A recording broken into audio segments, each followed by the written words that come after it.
Pamilyar ba sa'yo ang larong ito? Nilalaro natin ito noon nung kasagsagan ng quarantine. Kasama ang mga kaibigan, tumatawa, nagtatakbuhan at nagtataguan. Akala natin isa lang itong simpleng escape horror game. Pero ang hindi natin alam, may mas malalim at mas madilim na kwento ang Specimen Zero. Ngayong gabi, aalamin natin kung sino ba talaga siya, bakit kayo nakakulong, at kung sino ang tunay na halimaw sa larong ito. Bago tayo magsimula, make sure to like and subscribe. Nag-umpisa ang lahat sa isang madilim na silid kung saan agad mong nakita ang 3 mo pang mga kasama. Kitang-kita sa mga mukha ninyo ang takot at pagtataka. Wala ni isa ang may alam kung bakit kayo naroon. Sa paligid, napansin ninyo ang iba't ibang mga kagamitan na tila sadyang iniwan para sa inyo. Mga bagay na maaaring makatulong sa inyong pag-navigate at pagtakas sa lugar. Paglabas ninyo ng silid, bumungad kaagad ang maduduming pasilyo, sirang kagamitan at mga silid na tila matagal nang napabayaan. Ang lugar ay kahawig ng isang ospital o lihim na pasilidad ng eksperimento na matagal nang inabandona. Ngunit ramdam pa rin ang bigat ng mga naganap dito. Nakita ninyo ang mga nilalang na nakahiga sa mga stretcher. Wala ng buhay, mga eksperimentong nabigo. Sinubukan ninyong hanapin ang labasan. Ngunit imbes na kaligtasan, isang anyong halimaw ang inyong nakasalubong, si Specimen Zero. Kasama ang iba pa nitong kauri. Sa takot, kayo ay nagkawatak-watak, nagtakbuhan at naghahanap ng mapagtataguan. Saglit kayong naghiwa-hiwalay, ngunit makalipas ang ilang sandali, muli rin kayong nagtagpo. Doon ninyo unti-unting napagtanto na kayo ay nasa loob ng isang experiment hub. May mga pintuang nangangailangan ng code, mga armas at gamit na hindi para pumatay, kundi para pabagalin at iwasan ang mga halimaw na humahabol sa inyo. Matapos ninyong makuha ang lahat ng numerong kailangan, nabuksan ninyo ang pinto at nakalabas kayo. Ngunit doon na nga ba nagtatapos ang lahat? Pagkatapos ng pagtakas, wala nang ipinakita pa ang laro kung saan talaga kayo napunta. Isang simpleng mensahe lamang na kayo ay nakatakas. Ngunit bago natin sagutin ang mga tanong na iyon, sino nga ba si Specimen Zero? At bakit iyon ang itinawag sa kanya? Si Specimen Zero ay dating isang tao rin tulad natin. Ngunit siya ay naging biktima ng isang malagim at ilegal na eksperimento sa tao. Tinawag siyang Zero sapagkat siya ang unang subject na nagpakita ng matinding pisikal na pagbabago at nakaligtas sa proseso. Layunin ng eksperimento na palakasin ang katawan ng tao, subukan ang iba't ibang mutation at chemical. Ngunit sa halip na tagumpay, nawasak ang kanyang pagkatao at ang naiwan ay isang nilalang na hindi na maituturing na normal. Isang buhay na patunay ng kabiguan ng siyensya.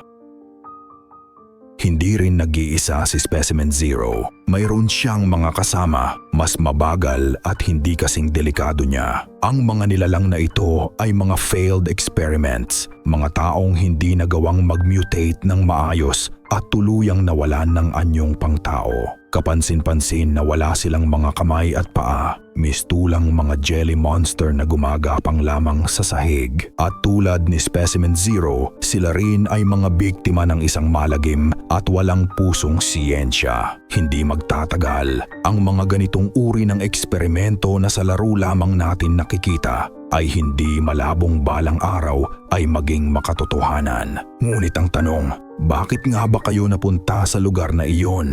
At bakit tila walang dumating na rescue? Ayon sa mismong laro, kayo ay kinidnap ng mga hindi nakikilalang tao at dinala sa pasilidad upang gawing mga test subject. Ititest dito kung gaano kataas ang inyong survival instinct sa gitna ng panganib. Ngunit base naman sa teorya ng mga fans, hindi lang kayo basta pinaglaruan. May posibilidad na kayo rin ay nakalaan sanang gawing katulad din ni Specimen Zero. Nagkaroon lamang ng aberya at malubhang malfunction sa pasilidad. Nawala sa kontrol ang mga nilalang at napilitan ang mga scientist na iwan at tuluyang abandonahin ang gusali dahil sa sobrang panganib na dulot ng kanilang nilikha. At kayo, walang kamalay-malay, posibleng na brainwash, ay naiwan sa loob ng isang silid kasama ang mga halimaw na sila mismo ang lumikha. Makaraan ang ilang buwan, naglabas ang laro ng isang bagong update. Nadagdagan ito ng bagong mapa na tinawag na Forest na posibleng direktang konektado sa laboratorio. Ayon sa lore, matapos ninyong makatakas mula sa laboratorio, napunta naman kayo sa Forest, isang liblib na lugar kung saan nakatago sa ilalim ng lupa ang mismong pasilidad. Kapansin-pansin ang katahimikan.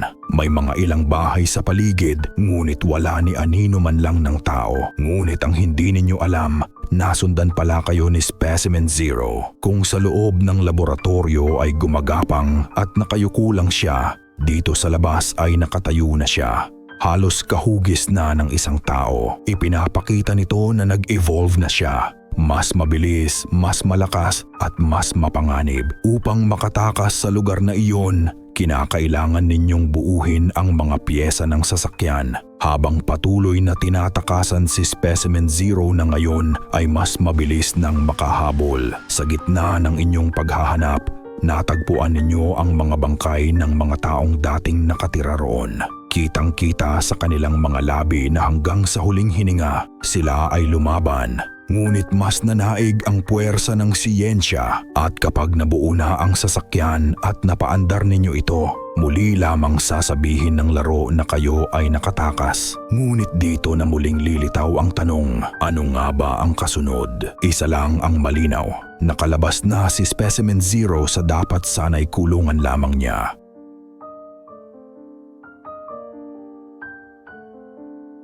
Nang tuluyan kayo makaalis sa lugar, sa gitna ng pagmamaneho, ang inaakala niyong kalayaan ay biglang naglaho. Nang pinahinto kayo ng mga lalaking naka-military suit, nang walang tanong-tanong at walang pali-paliwanag, sunod-sunod na pumutok ang mga baril hanggang sa wala ni isa sa inyo ang humihinga. Ang lugar pa lang iyon ay mahigpit na binabantayan ng mga sundalo. Sinisigurado nilang walang sino man ang makakalabas sa lugar na iyon. Ang mga eksperimento na inyong nakita ay hindi aksidenteng nangyari. Bahagi ito ng isang lihim na proyekto ng gobyerno. Ayaw nilang may makaligtas, ayaw nilang may makapagsalita, at ayaw nilang may makaalam sa kung ano ang tunay na nangyari. Sa huli, hindi si Specimen Zero ang tunay na halimaw. Ang tunay na halimaw ay ang mga taong gumamit ng kapwa-tao bilang eksperimento at iniwan silang maging mga nilalang na hindi na kailanman makakabalik sa dati. At ikaw na nanonood, sa tingin mo ba posible pang may nakaligtas sa kanila? O may naiisip ka bang ibang posibleng ending? Pag-usapan natin yan sa comment section.